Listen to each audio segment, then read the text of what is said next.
Welcome to the first episode of the second season of the Umpire's Call. With not a lot of cricket happening at the moment, we'll look at certain laws of cricket that you might find interesting and educational.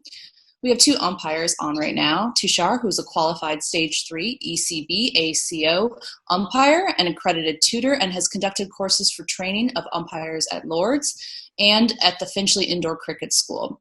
We also have Sandeep, who's a level 1 ECB ACO umpire. We've had a lot of questions about types of no balls, and we'll be looking at a couple of no ball scenarios in each episode in this season.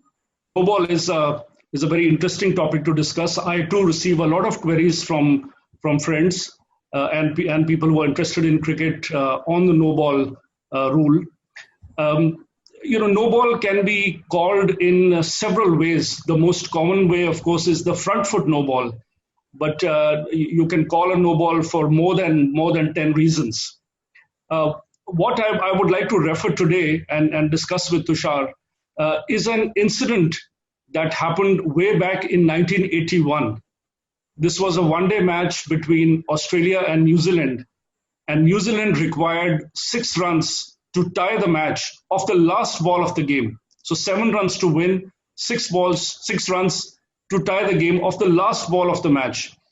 And the then Australian captain Trevor Chappell asked the bowler, Trevor Chappell, his brother, to bowl the ball underarm. There was a lot of discussion, but eventually Trevor Chappell bowled that ball underarm. It was within the laws of the game at that time. So he bowled it underarm. Obviously, the batsman could do nothing but just block the ball, because as you know, to hit a 6, the batsman needs to be able to get under the ball to get the elevation. So all that he could do was merely tap the ball, just block the ball. He could not hit it for a 6 because it was bowled underarm. As I just said, bowling underarm at that time was within the laws of the game, but it was definitely not in keeping with the spirit of cricket. Sure. And so on that note, what was the reaction of the general public and the ICC? As Sandeep said, it was within the laws of the game, but it was not within the spirit of the game. And in cricket, we follow laws of the game, but we also play the game within the spirit of the game, and it certainly wasn't within the spirit of the game. And hence, Trevor Chappell was very severely criticized by his own teammates, by his own countrymen, and by his own press, let alone the Kiwis. And there was a newspaper article the next morning which said, Greg, your underarm stinks. And Trevor Chappell's only claim to fame was that last delivery that he bowled. Well, the ICC then spoke to the MCC and requested them to look into amending the law. The law now clearly says underarm bowling shall not be permitted unless by special agreement before the match. What happens if the ball is bowled fairly, but it rolls along the ground or bounces multiple times? I think that happens a lot in the gully or amateur cricket. Well, it happens a fair bit in international cricket as well, if you're a Ravindra Jadeja and bowl your Zooters or Surras. Yes, so, if the ball is bowled fairly, it's bowled overarm. But if it bounces more than once before it reaches to the popping crease of the striker, it is a no ball. So there are 2 things over here. Of course, bowling underarm, as Tushar just explained, is now illegal.